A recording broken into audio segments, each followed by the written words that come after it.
Bharat Canada रिश्तों में तनाव के बीच कनाडा के प्रधानमंत्री जस्टिन ट्रूडो ने माना है कि जब उन्होंने भारतीय एजेंट्स पर हत्या की साजिश में शामिल होने के आरोप लगाए थे तब उनके पास ठोस सबूत नहीं थे। जस्टिन ट्रूडो ने पिछले साल सितंबर में ये आरोप लगाए थे कि खालिस्तानी आतंकवादी हरदीप सिंह निज्जर की हत्या में भारतीय खुफिया अधिकारियों का हाथ है। निज्जर की हत्या जून 2023 में हुई थी।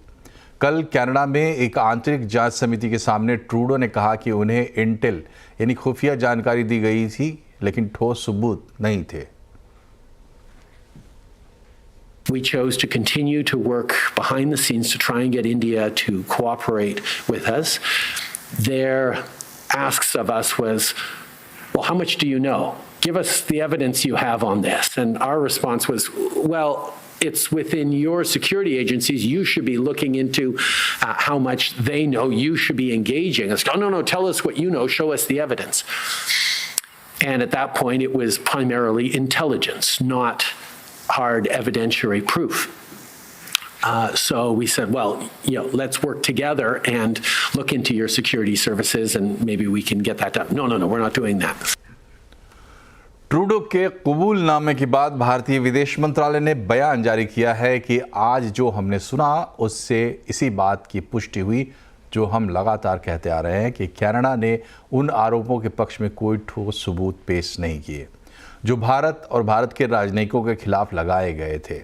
उनके लापरवाह व्यवहार से दोनों देशों के रिश्तों को जो नुकसान हुआ है उसकी जिम्मेदारी प्रधानमंत्री ट्रूडो की बनती है। Canada has leveled serious allegations but has so far not given any evidence to back it up. As far as the allegations are concerned, PM Trudeau's own admission yesterday would indicate the value.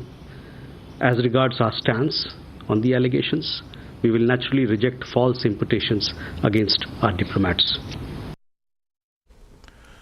इधर उड़ानों में बम की अफवाह का सिलसिला आज भी जारी रहा। आज एयर इंडिया की 5, इंडिगो की 1 और विस्तारा की 1 फ्लाइट में बम की झूठी खबर के चलते डिस्टर्बेंस हुई है। पिछले 3 दिन में 2 दर्जन से ज़्यादा फ्लाइट्स में बम की झूठी धमकी ने सरकार को एक्शन मोड में ला दिया है। डिटेल जानकारी के लिए बात करते रोहन सिंह से। रोहन, बताएं आज क्या खबर है और सरकार क्या कर रही है? जी, कुल मिलाकर अगर हम पिछले 3 दिनों को हम कैलकुलेट कर लें कितने इस तरह के होक्स कॉल्स आए हैं तो कुल मिला के 26 के करीब ऐसी अफवाहें आई हैं जिसकी वजह से हवाई यातायात काफ़ी हद तक प्रभावित हुआ है। आज कुल मिला के 7 इस तरह के होक्स कॉल्स आए हैं। अधिकतर जो इसमें इस तरह के कॉल्स थे वो सोशल मीडिया के थ्रू आए हैं।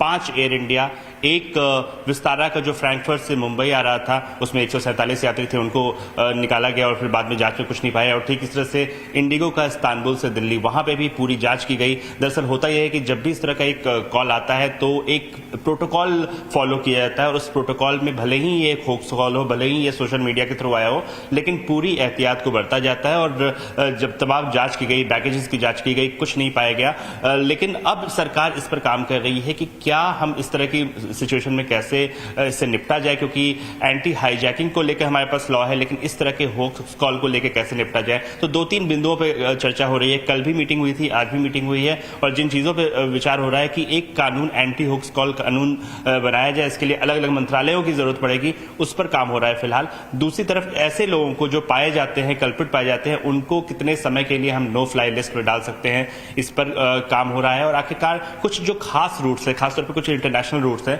वहां पर क्या एयर मार्शल्स की संख्या बढ़ाई जा सकती है, क्योंकि अधिकतर जो होक्स कॉल आते हैं वो तब आते हैं जब जो फ्लाइट है वो टेक ऑफ कर चुका होता है। तो वहां पे एयर मार्शल की मौजूदगी जो है सुरक्षा को सुनिश्चित कर पाएगी। तो इन चीजों पर विचार हो रहा है और आने वाले कुछ दिनों तक हम देखेंगे कि अलग अलग मंत्रालयों के बीच बैठक इसको लेकर होती रहेगी। शुक्रिया रोहन। और एक और खबर रेलवे से जुड़ी हुई। अब 60 दिन पहले रेलवे की टिकट बुक होगी। रेलवे ने बड़ा फैसला लेते हुए 120 दिन वाला नियम ख़त्म कर दिया है। डिटेल्स लेते दीपाली नंदा से। दीपाली, क्या है ये फैसला और नियमों में कब से बदलाव लागू होगा? जाहिर तौर पर ट्रेन में सफर करने वाले यात्रियों के लिए ये बड़ी खबर है। एडवांस रिजर्वेशन पीरियड जो अब तक 120 दिन का है, अब इसकी समय अवधि को घटा दिया गया है। 120 दिन से घटाकर इसे 2 महीने यानी कि सिर्फ 60 दिनों का कर दिया गया है। और मैं आपको बता दूं कि ये जो बदलाव किया गया है ये 1 नवंबर से लागू होगा। यहाँ पर यह भी जानना जरूरी है कि अभी जो 31 अक्टूबर तक लोग टिकट बुक करा रहे हैं उनके लिए जो ARP रहेगा वो 120 दिन का ही रहेगा, लेकिन अक्टूबर के बाद 1 नवंबर से ये सिर्फ 60 दिनों का हो जाएगा। और वहीं ताज एक्सप्रेस या फिर गोमती एक्सप्रेस जैसी स्पेशल ट्रेनों की बात करें तो इनके एडवांस रिजर्वेशन पीरियड में कोई भी बदलाव नहीं किया गया है। जो रेलवे अधिकारियों से हमें जानकारी मिली है कि आखिर ये रिजर्वेशन पीरियड को कम क्यों किया गया है, तो इसके पीछे बड़ी वजह बताई गई है कि जो काला बाजारी होती है, खासतौर पर अगर हम फेस्टिव सीजन की बात करें, डिमांड काफी ज्यादा बढ़ जाती है और ऐसे में जो काला बाजारी करते हैं उनके लिए मौके भी बढ़ जाते हैं। तो कोशिश ये है कि जो टाउटिंग हो रही है उसको कंट्रोल किया जाए और साथ ही साथ जो रेलवे ऑपरेशन है उसको थोड़ा और बेहतर किया जा सके, क्योंकि अक्सर ये देखने को मिलता है कि कई बार जब पूरे कोचेस 3 से 4 महीने पहले फुल हो जाते हैं और रेलवे चाहता है कि कोच में बदलाव कर दिया जाए तो वो मुमकिन नहीं हो पाता। कैंसिलेशन भी कई बार काफी ज्यादा होती है। तो इन सभी कारणों को ध्यान में रखते हुए ये बड़ा बदलाव करने जा रहा है रेल मंत्रालय। शुक्रिया दीपाली।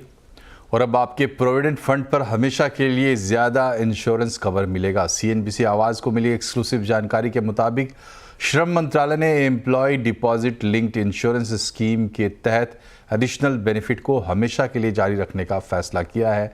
इसके क्या फ़ायदे होंगे जानने के लिए चलते लक्ष्मण रॉय के पास। बताएं लक्ष्मण जी। बिल्कुल, अगर आप EPFO के मेंबर हैं या फिर कहें कि PF में आपका कंट्रीब्यूशन जाता है, आपकी सैलरी से PF जाता है, तो बता दूं कि इसमें 3 हिस्से होते हैं।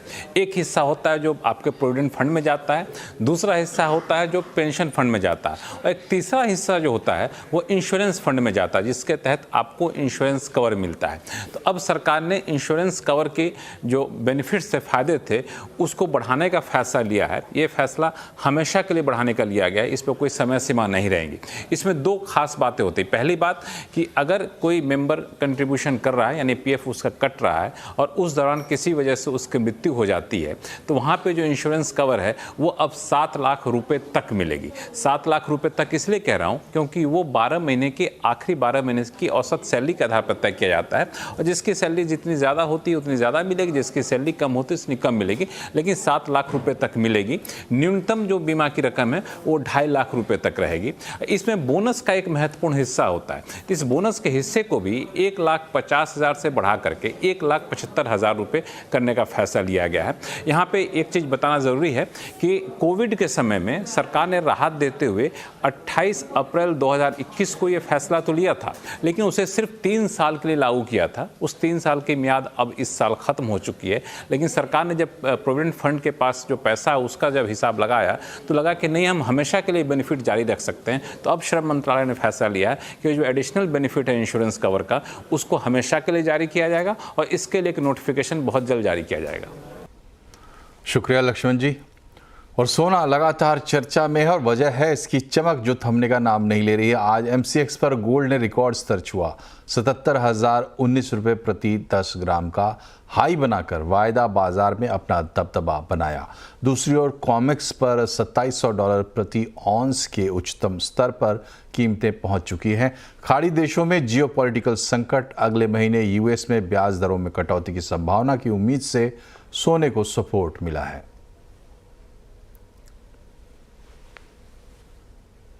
और अब बात करते हैं बाजार की। बजाज ऑटो की कमज़ोर कमेंट्री ने आज बाजार का मूड बिगाड़ दिया। बाजार लगातार तीसरे दिन गिरावट पर बंद हुआ।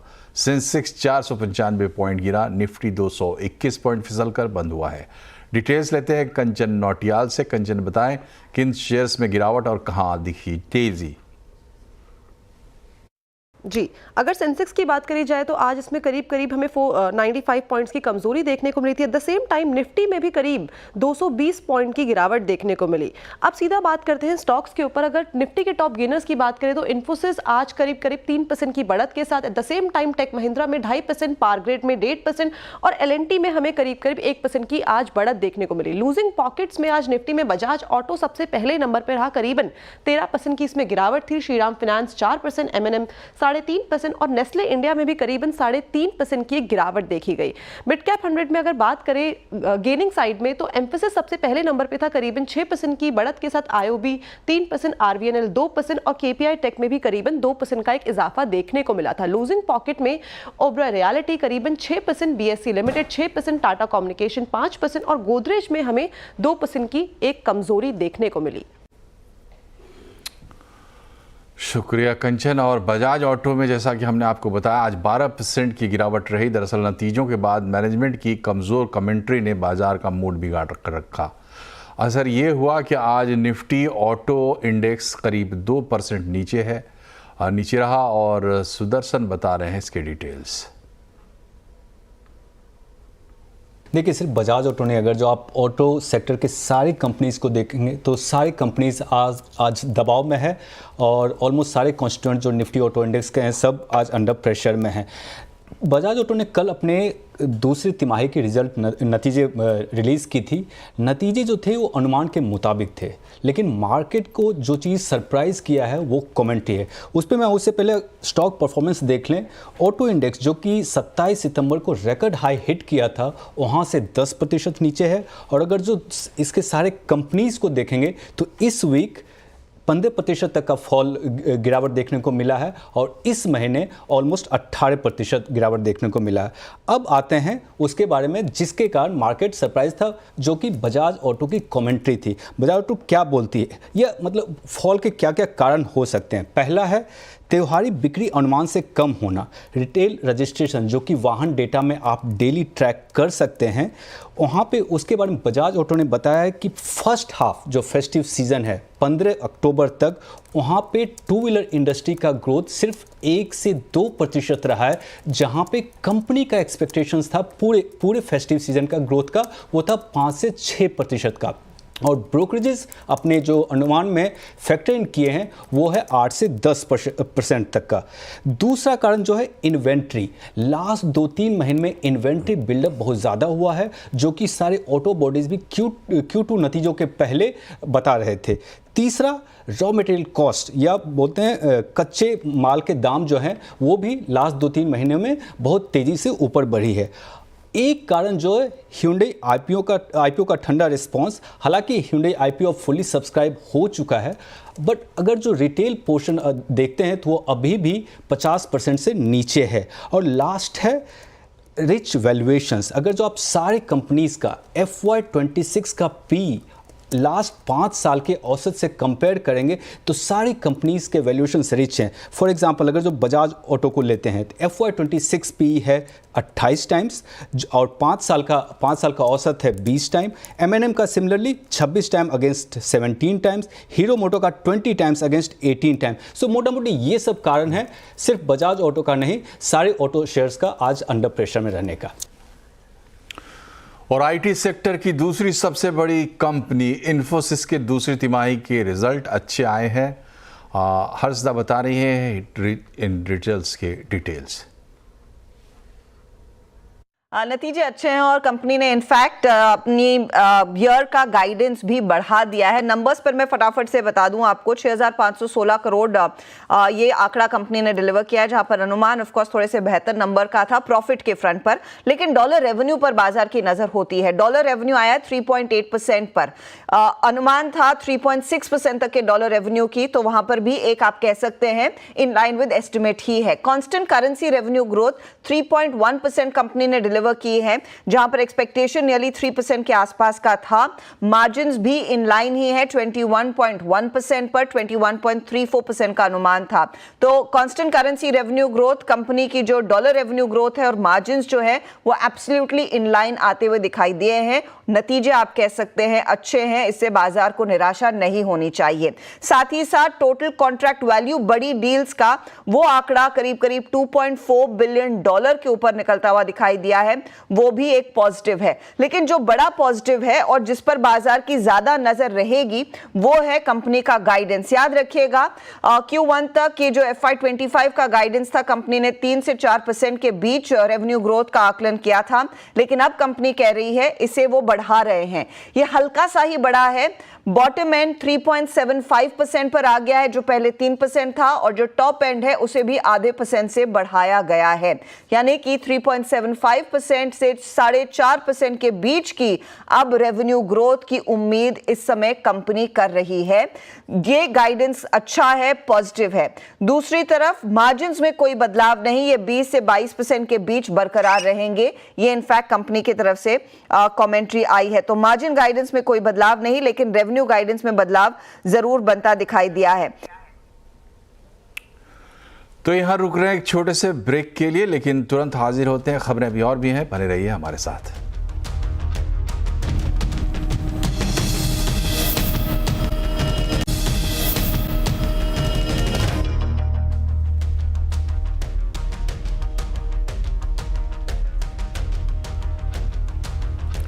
ब्रेक के बाद आपका स्वागत है। कनाडा से भारत का जो विवाद चल रहा है उसका असर वहां पढ़ने वाले भारतीय स्टूडेंट्स पर पड़ रहा है। एक अनुमान के मुताबिक इस बार हायर एजुकेशन के लिए कनाडा जाने वाले स्टूडेंट्स की संख्या में 35 से 40% तक कमी देखने को मिल सकती है। भारतीय छात्रों के लिए कनाडा पढ़ाई का पसंदीदा फॉरेन डेस्टिनेशन हुआ करता था, लेकिन पिछले 1 साल से राजनयिक तनाव, महंगी कॉस्ट ऑफ लिविंग और पीआर वीजा नियमों में बदलाव ने माहौल को बदल दिया है। कॉलेजिफाई के मुताबिक कनाडा की कुछ बड़ी यूनिवर्सिटीज को छोड़कर कनाडा के ज्यादातर संस्थानों के प्रति छात्रों का आकर्षण तेजी से खत्म हो रहा है। पढ़ाई से ज्यादा इम्पोर्टेंट सेफ्टी है, और उससे सबसे ज्यादा इंपॉर्टेंट स्टेबिलिटी है। कोई भी कंट्री इंटरनेशनल आप जाते हो तो स्टेबिलिटी फैक्टर बहुत इंपॉर्टेंट फैक्टर होती है। तो ये सबको नजर रखते हुए तकरीबन हमें लगता है कि इस साल 35%, अगले साल भी सिमिलर नंबर्स पे इम्पैक्ट रहेंगे, और तकरीबन नंबर घट के हमारा 50% का इम्पैक्ट आना चाहिए ओवरऑल कनाडा इंटरनेशनल एजुकेशन के ओवरऑल इम्पैक्ट नंबर्स पे। अभी भी करीब 6 लाख भारतीय छात्र कनाडा में पढ़ रहे हैं, लेकिन अब बच्चे और अभिभावक अमेरिका, नीदरलैंड्स, जर्मनी जैसी सुरक्षित जगहों पर जाने के मौके तलाश रहे हैं। इस साल कनाडा ने ओवरऑल ही as an to cut down the immigration cap लगाया है, एंड फॉर स्टूडेंट्स जो कनाडा पढ़ना चाहते हैं, I think there are more new emerging destinations that have come up in the European countries. तो इस साल हमने देखा है बहुत सारे students Germany, Italy, Spain, France जैसी न्यू इमर्जिंग एजुकेशन डेस्टिनेशन को चूज कर रहे हैं। जानकारों के मुताबिक पढ़ाई के साथ साथ सुरक्षित माहौल भी जरूरी है, और फिलहाल भारत और कनाडा के बीच बढ़ते तनाव की वजह से हायर एजुकेशन के लिए वेट एंड वॉच जरूरी है। कनाडा में भारतीय छात्रों के लिए कम से कम अगले 2 साल चुनौतीपूर्ण रह सकते हैं। दीपाली नंदा, दिल्ली। अगर आपकी सैलरी से अलग कमाई पर ज़्यादा टीडीएस कटता है तो आप एक फॉर्म के ज़रिए इसे अब कम करा सकते हैं। इसके लिए आपको सिर्फ एक फॉर्म भरकर अपने एम्प्लॉयर को देना होगा। बताना होगा कि आपकी सैलरी से अलग कमाई या फॉरेन रेमिटेंस आपके खाते में कितनी आई है। इस पर ब्यूरो चीफ लक्ष्मण रॉय ने मुकेश पटेल से बात की। देखिए आपके फ़ायदे की बात। ये जो नोटिफिकेशन है वो आखिर किस तरीके से टीडीएस बचाने में या टीडीएस का बोझ घटाने में मददगार साबित होगा नौकरीपेशा लोगों के लिए? लक्ष्मण जी, सबसे पहले तो 15 अक्टूबर 2024 का ये जो नोटिफिकेशन है वो इनकम टैक्स एक्ट की जो सेक्शन 192 है, जिसके तहत सैलरीड एम्प्लॉयज के केस में एम्प्लॉयर के द्वारा उसकी जो टैक्सेबल सैलरी होती है उस पर टीडीएस काटा जाता है। तो उस संदर्भ में ये नोटिफिकेशन में बताया गया है कि जब एम्प्लॉयर को ये टीडीएस की अपनी जिम्मेवारी अदा करनी है, उस संदर्भ में अगर एम्प्लॉई की ओर से एम्प्लॉयर को बताया जाए कि भाई मेरी सैलरी के सिवा और भी कोई इनकम है, उस पर क्या टीडीएस मेरा कटा है, और अभी तक जिसके बारे में कोई फायदा नहीं मिलता था, जिसको हम टीसीएस जानते हैं, टैक्स कलेक्टेड एट सोर्स, क्योंकि कई केसेस में टीसीएस भी होता है, तो ये टीडीएस और टीसीएस जो भी काटा जाता है वो सब हालांकि उसको सीधा कोई कनेक्शन नहीं है सैलरी इनकम से, फिर भी उसकी क्रेडिट एम्प्लॉयर के द्वारा दी जाएगी। वो जो एक्स्ट्रा इनकम है उसको भी ध्यान में ली जाएगी और उसके आधार से पूरा टैक्स का कंप्यूटेशन होगा। ये मोटा मोटा ये ढाया गया है। अगर कोई नौकरी, अगर मैं थोड़े से और आसान भाषा में आपसे समझूं कि अगर कोई नौकरी पेशा शख्स इस नोटिफिकेशन के आधार पर अपने टीडीएस का बोझ घटाना चाहता है तो उसे क्या करना होगा? देखिए लक्ष्मण जी, मैंने जैसे आपको बताया कि ये जो टीसीएस का एक एलिमेंट है वो आपको पहले कभी भी क्रेडिट में मिलता नहीं था। मान लीजिए आपने गाड़ी खरीदी है तो उस पर गाड़ी की कीमत है 25 लाख, 1% के हिसाब से 25,000 कटा। आपने कोई फॉरेन रेमिटेंस किया है ट्रैवल के लिए या आपके कोई रिश्तेदार को गिफ्ट वगैरह कुछ देने के हेतु सर, तो ये जो आप फॉरेन रेमिटेंस एलआरएस से भी करते हैं उस पर या तो 5% या तो 20% के हिसाब से टीसीएस करता है। मान लीजिए आपने 10 लाख का रेमिटेंस किया है, 20% के हिसाब से 2 लाख का टीसीएस वसूल किया गया है। अब वो 2 लाख आपका वो तो क्या होता था, इट वाज ब्लॉक्ड, क्योंकि उसकी क्रेडिट आप जब आईटीआर भरते हैं तभी आपको मिलते थे।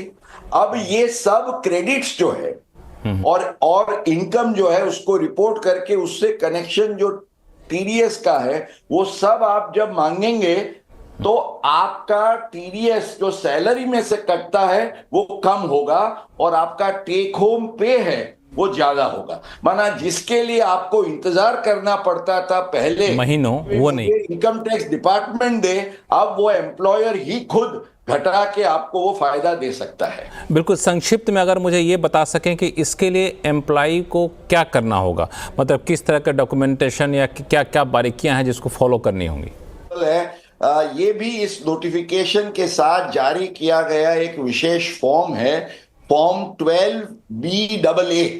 तो ये फॉर्म 12BAA जिसमें ये सब इंफॉर्मेशन देते हुए आपको अपने एम्प्लॉयर को देना है और एम्प्लॉयर उसको ध्यान में लेते हुए आपको ये फायदा दे सकता है। तो एक बात समझ लीजिए, आपको you will have to take the initiative. आप इंफॉर्मेशन एम्प्लॉयर को देंगे तभी वो आपको वो फायदा दे सकेगा, या तो फिर आपको आईटीआर तक इंतजार करना पड़ेगा। इधर बिहार में जहरीली शराब पीने से मौत का मामला गर्मा गया है। बिहार के 16 गांवों में जहरीली शराब पीने से एक महिला समेत 36 लोगों की मौत हो चुकी है, जबकि 44 लोगों की हालत गंभीर बताई जा रही है। जहरीली शराब से सिवान में 26 और सारण में 10 लोगों की जान जा चुकी है। सिवान में 14 अक्टूबर से मौत का सिलसिला शुरू हुआ है। सारण में जितनी मौत हुई है उन सभी ने 15 अक्टूबर को शराब पी थी। मुख्यमंत्री नीतीश कुमार ने इस मामले की समीक्षा करके डीजीपी को पूरे मामले की जांच की मॉनिटरिंग करने को कहा है।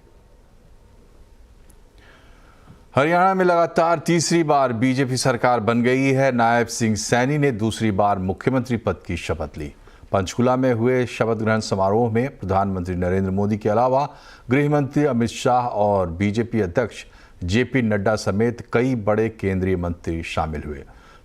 शपथ ग्रहण समारोह में एनडीए का शक्ति प्रदर्शन भी देखने को मिला। समारोह में 18 राज्यों के सीएम और डिप्टी सीएम भी शामिल हुए। मुख्यमंत्री सैनी के साथ 13 मंत्रियों ने शपथ ली, जिनमें सबसे ज्यादा 5 चेहरे ओबीसी वर्ग से हैं। जाट, ब्राह्मण और एससी वर्ग से 2-2 मंत्री बनाए गए हैं। इसके अलावा पंजाबी, राजपूत और वैश्य बिरादरी से एक-एक व्यक्ति को मंत्री बनाया गया है। हरियाणा में नई सरकार के शपथ ग्रहण के बाद चंडीगढ़ में एनडीए की बड़ी बैठक हो रही है। इस बैठक में बीजेपी और एनडीए शासित राज्यों के सीएम और डिप्टी सीएम शामिल हैं। प्रधानमंत्री नरेंद्र मोदी इस बैठक की अध्यक्षता कर रहे हैं। इस बैठक में राष्ट्रीय विकास के मुद्दों को शामिल करते हुए एक संयुक्त एजेंडे पर विचार विमर्श किया जाएगा। इसमें संविधान का अमृत महोत्सव मनाने और लोकतंत्र की हत्या के प्रयास की 50वीं वर्षगांठ जैसे विषयों पर भी चर्चा होने की उम्मीद है। बीजेपी और एनडीए के शक्ति प्रदर्शन के क्या है सियासी मायने? आज आवाज अड्डा में इसी पर होगी बड़ी चर्चा शाम 7:57 पर।